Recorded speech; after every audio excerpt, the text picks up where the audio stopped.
வெண்முரசு. பன்னிரு படைக்களம் 14. ஜரையன்னே தன் மைந்தனுக்கு அணிகளை அளித்த பின்னர் அன்றே உயிர் துறந்தாள். காட்டின் எல்லையாகிய சிற்றோடையின் கரையில் அவள் அவன் கையால் இறுதி நீர் பெற்று அடங்கினாள். அவள் உடலை கையேந்தியபடி ஜராசந்தன் தன்னந்தனியாக நடந்தான். சற்று தள்ளி அவனை பின்தொடர்ந்த ஜரர்கள் அவன் வரமாதாவின் குகைக்குள் சென்று மறைந்தபோது வெளியே நின்றுவிட்டனர். வாசிப்பது சந்தீப்.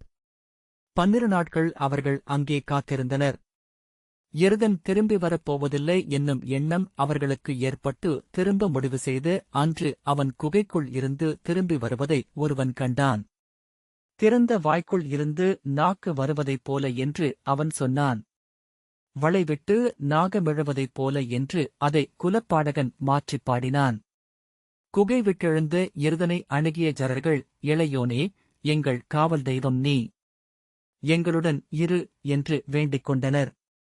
அவன் அவர்களை மிகத் தொலைவிலென தோன்றிய விழிகளால் நோக்கி, அக்குகைக்குள் சென்றவன் அல்ல நான் என்றான். அங்கே என்ன கண்டாய் மைந்தா என்று முதுஜரன் ஒருவன் கேட்டான். கையில் பாதியுடல் மைந்தனைக் கொண்ட அன்னையை, ஒளிரும் விழிகளும் குருதியுலராத நாவும் கொண்டிருந்தாள் என்றான். வரமாதா, அவள் வரமாதா என்று ஜரர்கள் கூவினர். கைகூப்பி அவன் காலடியில் அமர்ந்தனர். சொல், என்ன கண்டாய்? அவள் என்ன சொன்னாள் என்றார் குலப்பூசகர். நான் யாரென்றும் இங்கு ஆற்ற வேண்டியது என்ன என்றும் அறிந்தேன். இன்றே கிளம்புகிறேன் என்றான். எங்கே என்றார்கள் ஜரர்கள். என் வலது உடலின் நாட்டுக்கு. அதை ராஜகிருஹம் என்கிறார்கள். அவர்கள் திகைத்து நோக்கினர். நம்மில் எவரும் அங்கு சென்றதே இல்லை என்று ஒருவன் சொன்னான். நான் உங்களில் ஒருவன் அல்ல என்று அவன் சொன்னான். முதுமகன், எப்போது மீண்டு வருவாய் என்றான். இப்போது எழுந்தது போலவே பெருவினா ஒன்று என்னுள் எழுமென்றால் மீண்டும் அன்னையைப் பார்க்க இக்குகைக்குள் செல்வேன். அதுவரை வரமாட்டேன் என்று அவன் சொன்னான். அன்றே அவன் கிளம்பினான். அவனுக்கு புலித்தோல் ஆணையும் இரும்பு முனை கொண்ட வேலும் குலமூத்தாரால் அளிக்கப்பட்டது. அவன் தன் உடலில் அன்னை அளித்து அரசகுலத்து நகைகளை அணிந்திருந்தான். சிறு கைவளைகளை காதுகளில் குழைகளைப் போல் அணிந்தான். கால் தண்டைகளை நெற்றியில் கட்டி தொங்கவிட்டான். கணையாழிகளையும் கயிற்றில் கட்டி கழுத்தில் அணிந்தான். ஆரங்களை கைகளில் சுற்றிக் கொண்டான். வெளிவானின் ஒளி அவன் கண்களை கூசச் செய்தது. எங்கு செல்லவும் வழிகள் தெரிந்திருக்கவில்லை. வற்றிய ஆறு போல செல்பவை பாதைகள் என்றே அவன் அறிந்திருக்கவில்லை. சாலையில் செல்பவர்களை பின்தொடர்ந்து அவன் சந்தைக்கு சென்று சேர்ந்தான். அங்கே மணிவணிகம் காலையிலேயே முடிந்தபின் ஊனும் நெய்யும் உப்பும் மரவொரியும் விற்கும் வணிகர்கள் செறிந்திருந்தனர். அவன் சந்தைக்குள் நுழைந்தபோது பித்தன் என எண்ணிய காவலன் அருகே வந்து வேல் கொண்டு அவனை தடுத்தான். தடுத்தவனைத் தூக்கி அப்பால் எறிந்து அவன் உள்ளே நுழைந்தபோது காவலர் வேல்களுடன் திகைத்து நின்றனர். சந்தையின் அனைத்து முகங்களும் திரும்பி நோக்கின. ஜரர்களுடன் மணிவணிகம் செய்யும் கோசல நாட்டு பெருவணிகன் அவன்தான் எருதன். ஜரர்களின் காவல் தெய்வம் என்று கை நீட்டி கூவினான். வியப்பொலியுடன் மக்கள் அவனை சூழ்ந்து கொண்டனர். அவன் உடலில் கிடந்த நகைகளைப் பார்த்து காவலர் தலைவன், அரச நகைகள், கள்வர்கள் கொண்டவை போலும் என்று கூவினான். வில்லம்புகளுடன் காவலர்கள் அவனை சூழ்ந்து கொண்டனர். அவன் சற்றும் அஞ்சவில்லை. திரண்டிருந்த மகதர்களை நோக்கி, நான் மகத மன்னர் பிருஹத்ரதரின் முதல் மைந்தன். இருவராகப் பிறந்தோம். ஜராவனத்தில் விடப்பட்டோம். என் இணையன் மறைந்தான். அவனை என்னுடன் இணைத்தாள் என் அன்னை ஜரை. நான் அவனையும் சேர்த்துக் கொண்டு வளர்ந்தேன் என்றான். சில கணங்கள் கூட்டம் திகைத்து நின்றது. எவனோ ஒரு சூதன், மகத இளவரசர் ஜராசந்தர் வாழ்க என்று கூவினான். கூட்டம் அக்குரல் கேட்டு ஓசையிலாது உடல் அதிர்ந்தது. மகதத்தின் வெற்றிப் பெருவீரர் வாழ்க என்று சூதன் மேலும் குரலெழுப்ப, வாழ்க என்று கூட்டம் வாழ்த்தோசை எழுப்பியது. சற்று நேரத்தில் வாழ்த்தொலிகளுடன் அவனைச் சூழ்ந்து மகத மக்கள் அலையடித்தனர். மலர்களும் மஞ்சளரிசியும் அவன் மேல் அள்ளி வீசப்பட்டன. காவல் வீரர்கள் வேல் தாழ்த்தி வில் தணித்து பின்னகர்ந்தனர். அங்கிருந்து பெருந்திரளாக அவர்கள் ராஜகிருஹம் நோக்கிச் சென்றனர். செல்லச் செல்ல அக்கூட்டம் வளர்ந்தது. நகரின் கோட்டையை அடைந்தபோது மறு எல்லை தெரியாதபடி தலைப்பெருக்காகத் தெரிந்தது. கோட்டைகளோ படைக்கலங்களோ தடுக்க முடியாத விசை கொண்டிருந்தது. நகர் மக்கள் ஒப்பரிகைகளில் செறிந்து வாழ்த்தொலி எழுப்பினர். சாலையோரங்களில் எல்லாம் மக்களின் முகங்கள் ஒன்றுமேல் ஒன்றென சுவராகி எழுந்தன. நடக்க நடக்க அவன் உறுதி கொண்டான். நகர் நுழைந்தபோது அவனுக்கு ஜராசந்தன் என்னும் பெயர் முற்றமைந்து விட்டிருந்தது. ராஜகிருஹத்தின் அரசவை கூடுவதற்கு முன்பு ஐங்குல மூத்தாரும் அமைச்சர்களும் அவைப்புலவரும் அயலகத் தூதர்களும் சூதரும் கூடி நின்று சொல்லாடி மகிழ்ந்து கொண்டிருந்த அங்கணத்தை நோக்கி அந்தப் பெருநிறை வந்தது. உள்கோட்டை வாயிலில் நிறைந்து பெருகி முற்றத்தை முழுதும் நிறைத்து அரண்மனை இடைநாடுகளில் முட்டி அலையடித்தது. ஜராசந்தர் மகதப் பேரரசர் என்று அக்கூட்டம் வேதமென தாளத்தில் உரைத்துக் கொண்டிருந்தது. அரண்மனை இடைநாழியில் எழுந்த ஜராசந்தன், இங்கு அரசர் பிருஹத்ரதர் எவர் என்றான். அமைச்சர் பத்மர் ஓடிவந்து, யார் நீ? என்ன வேண்டும்? அரண்மனை எல்லைகளை மீறினால் கொல்லப்படுவாய் என்றார். நான் அரசரின் முதல் மைந்தன். இருவராகப் பிறந்து அன்னையால் ஒருங்கிணைக்கப்பட்டவன். ஜரையால் இணைக்கப்பட்டமையால் ஜராசந்தன் என்றான். அரண்மனை விட்டு நீங்கிய இளவரசர்களின் அணிகள் இவை. இவற்றைக் கண்டெடுத்து அணிந்தமையால் நீ அரசக்குருதி என்றாவதில்லை என்றார் பத்மர். அப்போது அங்கே ஓடிவந்த இளவரசர்கள், இவனை எவர் உள்ளே விட்டது? அரண்மனை புகுவதற்கான நெறிகளேதும் இல்லையா இங்கே என்று கூச்சலிட்டனர். கிருதி, இவன் அணிந்திருக்கும் நகைகள் அரசகுலத்துக்குரியவை. இக்கள்வனை இப்போதே பிடித்துக் கட்டுங்கள், தலை திருவுங்கள் என்று கூவினான். பத்மர், இளவரசே, பொறுங்கள், பொறுங்கள். எதையும் நீதிக்குகந்த வகையில் ஆற்றுவதே மகதத்தின் முறை என்றார். எது நீதி? எவனோ ஒரு காட்டான் வந்து அரண்மனை இடைநாழியில் நின்று உரிமை பேசுவதா நீதி என்று பிருகத்சீர்ஷன் கத்தினான். அரசர் வரட்டும், அரசியர் வரட்டும். நான் அவர்களின் மைந்தனல்ல என்று அவர்கள் சொல்லட்டும், நான் விலகிச் செல்கிறேன் என்றான் ஜராசந்தன். ஆம், அதுவே முறை. அரசர் வரட்டும் என்றார் குலமூதாதை. ஏவலர் சூழ பிருஹத்ரதன் மெல்ல நடந்து வெளியே வந்தார்.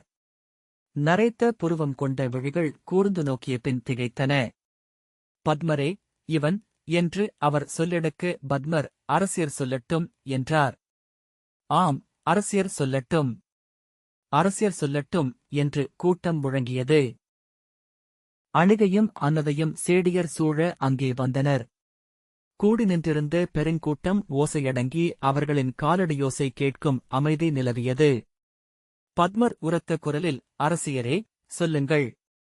இதோ இங்கு நிற்பவன் காட்டாளன். உங்கள் இளமைந்தருக்குரிய அரசுரிமைக்கு தானே உரியவன் என்கிறான். உங்கள் கருவிலுதித்து முதல் மைந்தன் தானே என்கிறான் என்றார். உங்கள் மொழியில் இக்கூட்டம் முடிவெடுக்கட்டும். இவன் எவர் மைந்தன்? அன்னதை அணிகையின் தோளை பற்றிக் கொண்டாள். இருவராலும் நிற்க முடியவில்லை. நடுங்கும் தலையுடன் அவனை கூர்ந்து நோக்கினர். பின் தம் மைந்தரை நோக்கினர். நாங்களா இக்காட்டாளனா? எவர் நாடாள வேண்டும்? சொல்லுங்கள் என்றான் கிருதி. அன்னதை உதடுகளை அசைத்தாள். அவளால் சொல்லெடுக்க முடியவில்லை. அன்னையே, நான் உங்கள் இருவரின் மைந்தன் என்றான் ஜராசந்தன். எவர் மைந்தன்? அதை சொல்க என்றான் கிருதி. அதை நான் அறியேன் என்றான் ஜராசந்தன். ஓசையிடாதீர், அவர்களே சொல்லட்டும் என்றார் பிருஹத்ரதன்.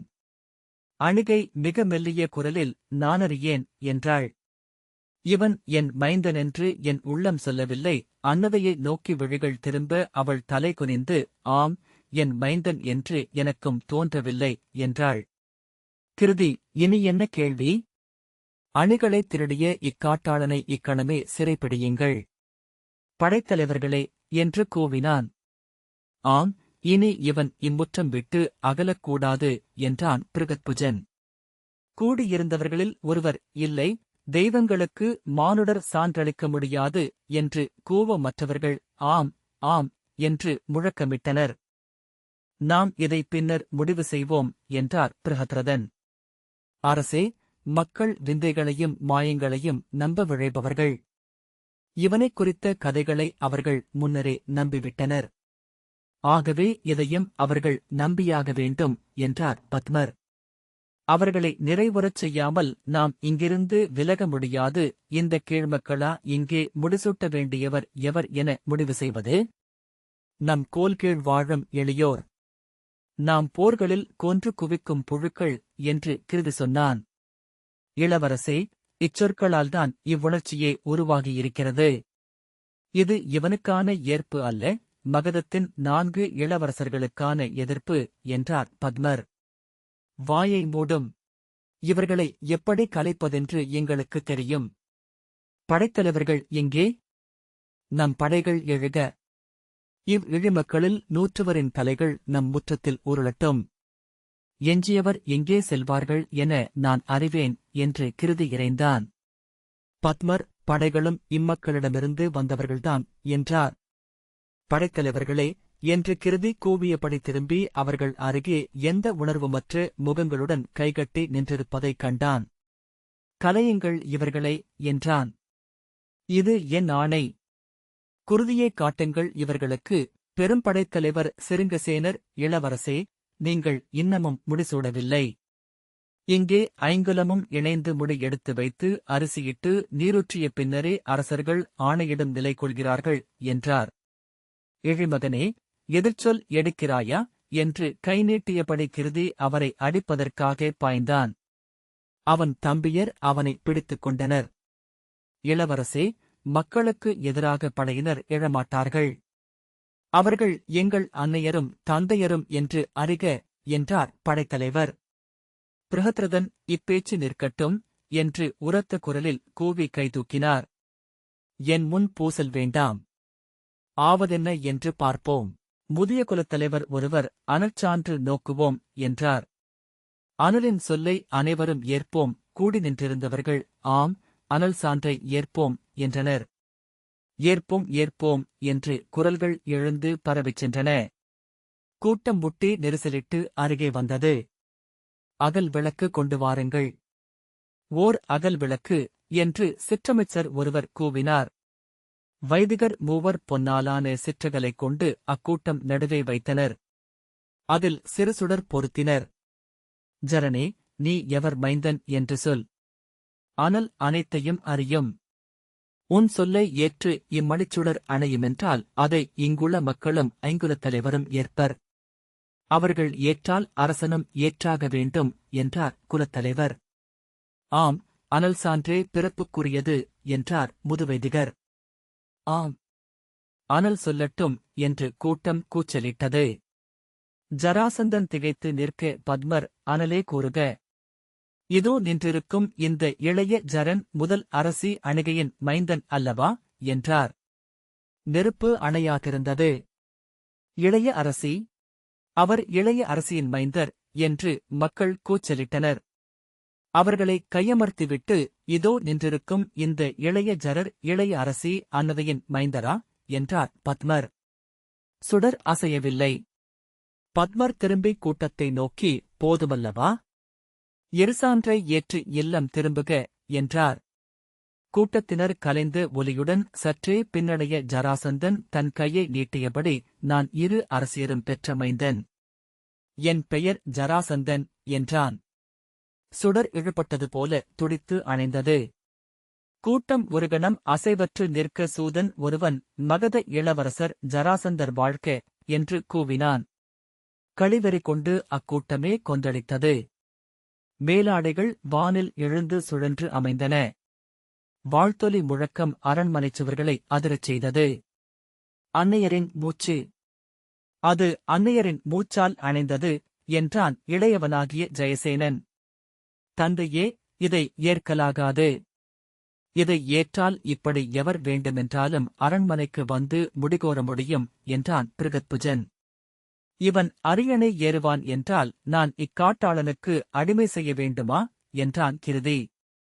நான் இவனை நோக்கியதுமே ஐயுற்றேன். இவன் விழிகளை நான் ஒரு கணமும் மறக்கவில்லை என்றார் பிருஹத்ரதன். அப்போது அன்னதை நினைவிழந்து சரிய சேடியர் கூச்சலிட்டபடி அவளைப் பற்றிக் கொண்டனர். விலகுக! காற்று வரட்டும்! விலகுக! என்று செவிலியர் கூச்சலிட்டனர். இவன் இளவரசன் என நான் இப்போது ஏற்கிறேன். நாளை என் குலமூதாதையர் முன்றிலில் இவனை நிறுத்தி அவர்களின் அருட்கூற்றைக் கேட்கிறேன். அதன்பின் ஆவன செய்கிறேன் என்று பிருஹத்ரதன் கைகூப்பிய பின் திரும்பி நடந்தார். கூடியிருந்த மகதர் முடிசூடும் இளவரசர் ஜராசந்தர் வாழ்க! மகதத்தின் மைந்தர் வாழ்க! என்று கூவி ஆர்த்தனர். எங்கோ திசையானைகள் ஒழிக என்று குரல் எழுந்தது. கூடவே பெருஞ்சிரிப்பும் எழ பிருகத்புஜன் திரும்பி, யார் அது? கூவியவன் யார்? என்றான். பின் நிறையில் திசைப்பன்றிகள் அழிக என்று கூவக் கூட்டமே கூச்சலிட்டு நகைத்தது. பத்மர், இனி இங்கு நிற்க வேண்டியதில்லை இளவரசே என்றார். பட்டத்து இளவரசே, குதிரைச்சாணியுள்ள திசைக்கழுதைகளுக்கு தெரியுமா என்று கேளுங்கள் என்று எவரோ கூவ மீண்டும் கூட்டம் வெடித்து நகைத்தது. திரும்பி நோக்கிய பத்மர் என்றும் அழியாத வஞ்சம் குடிகொண்ட பல்லாயிரம் கண்களைக் கண்டார். அவியிட்டு புறந்தாலும் அடங்கா பசிகொண்ட தேவர்கள். ஜராசந்தனிடம் அரண்மனையில் தங்கி இளைப்பாறும்படியும் மாலை அரசவையில் அனைத்தையும் இறுதியாக முடிவெடுக்கலாம் என்றும் பத்மர் சொன்னார். ஆம், அதுவே முறை. ஆனால் நான் அரசகுடியினாக இன்னும் மாறவில்லை. என் உணவும் உடையும் எளியவை. நான் இம்மக்களுடன் ஊர்மன்றிலேயே தங்குகிறேன் என்றான் ஜராசந்தன். பத்மர் அவன் விழிகளை ஒரு கணம் கூர்ந்து நோக்கினார். அதன்பின் அவர் அவனைப் பற்றிய எந்த ஐயமும் கொள்ள நேரவில்லை. இருவரும் ஒருவரையொருவர் நன்கறிந்து கொண்டனர். சொல்சூழ் சிற்றறையில் கிருதியும் இளையோரும் குமுறிக் கூச்சலிட்டனர். என்ன நிகழ்கிறது? இந்த அறிவிலா செயல்களின் வழியாக அக்காட்டு விலங்கு இந்நாட்டின் அரசனாகப் போகிறானா? நாங்கள் அவன் காலடியில் அமர வேண்டுமா? அதைவிட இந்நாட்டையே அனலால் கொளுத்தி அழிப்போம். தந்தையும் அன்னையரும் அமைச்சும் சுற்றமும் அனைத்தும் அழியட்டும் என்று கிருதி கூவினான். அமைச்சரே, உண்மையே சொல்லுங்கள். எதற்காக இந்த நாடகம்? என்றான் பிருகத்புஜன். பத்மர், இளவரசர்களே, அவன் எளியவன் அல்ல என்றார். உண்பதற்குப் போராடும் வாழ்க்கையிலிருந்து வென்று செல்லும் வேட்கை கொண்ட எவரும் எழுவதில்லை. ஏனென்றால் ஒவ்வொரு நாளும் உண்பதற்கு தேடியடைவதென்பது முழு ஆற்றலையும் கொள்ளும் செயல். அத்துடன் அது ஒரு மானுடன் விழையும் முழு உவகையையும் அளிக்கும் வேட்டையும் கூட. வெற்றி என்பதும் வல்லாண்மை என்பதும் உண்பதற்கான வேட்டையை முற்றிலும் அறியாதவர்களுக்குரிய விளைவுகள். இளவரசர்களே, அரிதிலும் அரிதாக மிக எளிய வாழ்க்கையிலிருந்து ஒருவன் வெல்லவும் ஆளவும் விழைந்தான் என்றால் அவன் இங்கு அரசுகளை அமைத்து போர்களை நிகழ்த்தி குருதியிலாடி அமையும் நாமறியா தெய்வங்களால் தொட்டெழுப்பப்பட்டவன் என்றறிக. அவனுக்கு நூலறிவு தேவையில்லை. சொல்லறிவு அளிக்க சுற்றமும் தேவையில்லை. அவனுக்குரிய அறிவனைத்தையும் அவன் விழைவென நெஞ்சில் கூடியிருக்கும் அந்த தெய்வமே சொல்லிக் கொடுக்கும். இவன் அத்தகையவன், பத்மர் சொன்னார். அக்குழந்தையரின் அணிகளுடன் அவன் சென்று எந்த குலத்தலைவர் இல்லத்திலும் நிற்கவில்லை. எந்தக் காவலர் மன்றையும் அணுகவில்லை. சந்தையில் சென்று நின்றான். அவன் தெய்வம் அவனுக்கிட்ட முதல் ஆணை அது. அறிக, சந்தை என்பதுதான் என்ன? அது அரசவை அல்ல, நூல் மன்றும் அல்ல. அங்கே விற்கப்படும் வாங்கப்படும் ஒவ்வொன்றும் கண்முன் உள்ளன. ஒவ்வொன்றும் இன்னொன்றால் பொருள் கொள்கின்றன. பொருட்கள் இரக்கமற்றவை. அவற்றை நாம் விழிமூடி இல்லை என மறுத்துவிட முடியாது. நம் விழைவுகளாலும் நோக்கங்களாலும் வளைத்துவிடவும் முடியாது. சந்தைகள் நுண்ணிய போர்க்களங்கள் என்றறிக என்றார் பத்மர். அங்கே அவன் சென்று நிற்கையில் காண்பது எவரை? எளியவரை, நூலறியாதவரை. மானுடர் எவராயினும் விழைவுகளாலேயே சமைக்கப்பட்டிருக்கிறார்கள். நூலறிந்தோர் அவற்றுக்கு மேல் கொள்கைகளை, மரபுகளை, கனவுகளை போர்த்தி மாயம் காட்டத் தெரிந்தவர். அதுக்குரிய சொற்களை கொண்டவர்கள். சந்தையிலிருப்போர் சொற்திரைகள் அற்று வெறும் விழைவால் மட்டுமே ஆனவர்கள், பத்மர் சொன்னார். அவன் அங்கே சென்று நின்று அவர்களின் விழைவுகளுடன் உரையாடினான். ஒரே நாளில் பல்லாயிரம் பேரை வென்றான். பெரும்படையெனத் திரண்டு நம் அரண்மனை மேல் வந்து அறைந்தான். இவர்களா பெரும்படை? இவர்களின் படைக்கலம் என்ன? என்று கிருதி இளிவரலுடன் முகம் சுளித்தான். 10 பேர் குருதியூறி விழுந்தால் ஈக்களைப் போல கலையும் இழுசினர் என்றான் பிருகத்புஜன். ஆம், உண்மை. அவர்கள் அச்சத்தால் ஆனவர்கள். அச்சம் அவர்களை எளிதில் வெல்லும். ஆனால் அவர்கள் அவ்வச்சத்துக்காக எப்போதும் நாணமும் கொண்டிருக்கிறார்கள். அச்சத்தைக் கடக்கும் ஒவ்வொரு வாய்ப்பையும் அவர்கள் எடுத்துக்கொண்டு கொண்டாடுகிறார்கள். கூட்டமாக ஆவதே அவர்களின் அச்சத்தை அழிக்கும் முறை. இளவரசே, நாம் அவர்கள் மேல் கொண்டுள்ள தளை என்பது அச்சமே. அச்சம் அழிந்த மக்கள்திரள் என்பது நம்மால் ஆளப்பட முடியாத நாடு. அவன் அவர்களை நன்கறிந்திருக்கிறான். ஏனென்றால் அவன் அவர்களில் ஒருவன். நாம் அளித்த அழைப்பை ஏற்று அரண்மனையில் அவன் தங்கியிருந்தான் என்றால் இன்றே அவனும் ஓர் அரசகுலத்தான் ஆகியிருப்பான். உங்களுக்கு நிகரானவனாக அவனும் எண்ணப்பட்டிருப்பான். அத்துடன் மக்கள் இருபிரிவாக பிரிந்து ஒரு சாரார் அவனையும் பிறிதொரு சாரார் உங்களையும் ஆதரித்திருப்பார்கள். அது அவர்கள் காலகாலமாக ஆடும் ஆடல், நுண்ணிய சொல்லாடல், வெட்டியும் ஒட்டியும் கலந்தும் அமைந்தும் போரிடுதல். இப்போர் மீண்டும் ஒரு கேளிக்கை என்றாகியிருக்கும். எவர் வென்றாலும் சின்னாளிலேயே வென்றவர் தரப்புக்கு அனைவரும் மாறிவிட்டிருப்பர். தோற்றவர்களுக்கு குற்ற உணர்ச்சியின் விளையான ஒரு பொய்ப்புகள் சின்னாள் நின்றிருக்கும். பின்னர் அனைவரும் வரலாற்றில் வெறும் பெயர்கள். வென்றவர் வென்றவை மட்டும் வரலாற்றில் பொறுமையுடன் நின்று கொண்டிருக்கும். இன்று அவன் அவர்களில் ஒருவன் என்று பத்மர் தொடர்ந்தார்.